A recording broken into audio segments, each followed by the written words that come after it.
Kemajuan teknologi hari ini bisa kita lihat dari perilaku diri kita ketika bangun tidur.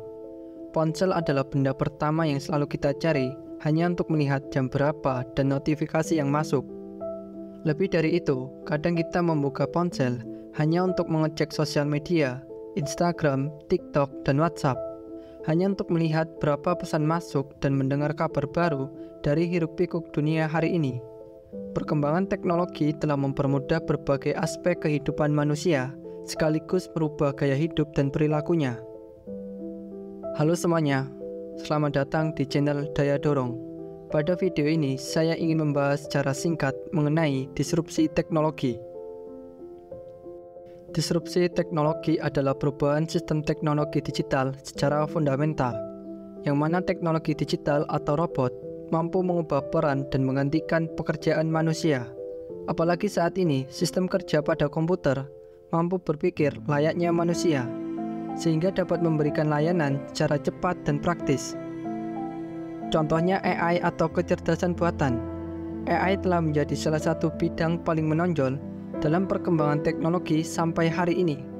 Kemampuan mesin untuk belajar, mengidentifikasi, mengenali pola, menjawab berbagai pertanyaan, menyelesaikan tugas kuliah, dan mengambil keputusan terus dikembangkan.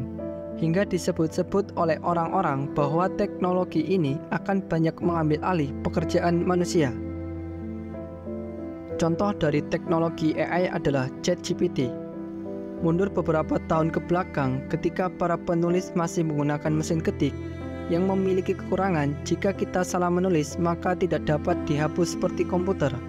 Karena perkembangan teknologi, muncullah personal komputer, yaitu sistem yang dirancang dan diorganisasi secara otomatis untuk menerima, menyimpan, memprosesnya, dan menghasilkan output di bawah kendali instruksi elektronik, yang mempermudah para penulis untuk menyampaikan ide-idenya dan memiliki beragam fitur yang membantu mereka. Kemudian hari ini, sebab teknologi AI, muncullah ChatGPT yang bisa memberikan jawaban dan pertanyaan apapun hanya dalam beberapa detik. Contohnya seperti membuat artikel, meringkas teks, membuat strategi marketing, hingga melakukan coding. Teknologi digital masa kini yang semakin canggih menyebabkan terjadinya perubahan besar dunia. Manusia telah dimudahkan dalam melakukan akses terhadap informasi melalui banyak cara, serta dapat menikmati fasilitas dari teknologi digital dengan bebas. Namun di sisi lain, perkembangan teknologi memiliki dampak negatif yang muncul sebagai ancaman. Perkembangan ponsel pintar yang tumbuh pesat menjadi penetrasi sosial memainkan peran besar dalam revolusi digital dengan memberikan hiburan di mana-mana, komunikasi, dan konektivitas online. Melalui kelebihan benda inilah kita bisa menerima, mengirim pesan, dan melihat perkembangan global yang terjadi hari ini hanya dari tempat tidur. Revolusi digital telah mempermudah kemampuan seseorang untuk mengakses dan mendistribusikan informasi jarak jauh.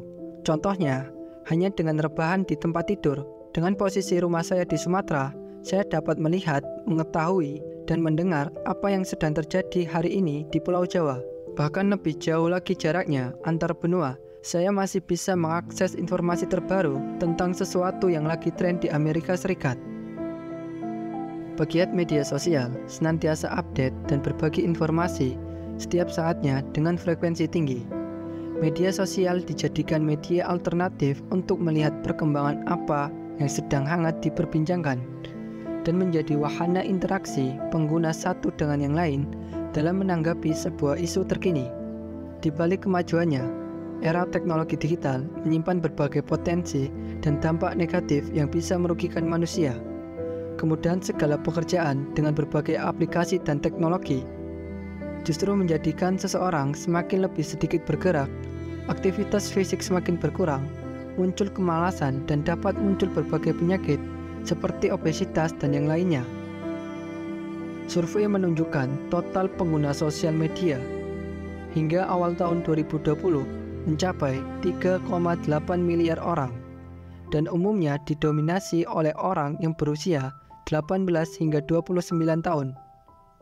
Indonesia menduduki peringkat ketiga negara dengan durasi pengguna sosial media tertinggi di dunia, yakni selama 3 jam 26 menit per hari. Hal ini menunjukkan bahwa penggunaan sosial media masyarakat di Indonesia jauh di atas rata-rata pengguna sosial media secara global, yakni selama 2 jam 24 menit atau sekitar 144 menit per harinya. Meningkatnya penggunaan sosial media berarti jumlah waktu yang digunakan untuk menggunakan sosial media juga akan bertambah. Perilaku mengecek sosial media secara berulang ini didasari oleh fear of missing out atau FOMO, yaitu kekhawatiran apabila melewatkan suatu informasi atau hal yang dibagikan oleh orang lain. Teknologi dapat bersifat adiktif, kecanduan, dan sulit untuk berubah apabila tidak dilakukan treatment khusus dan serius.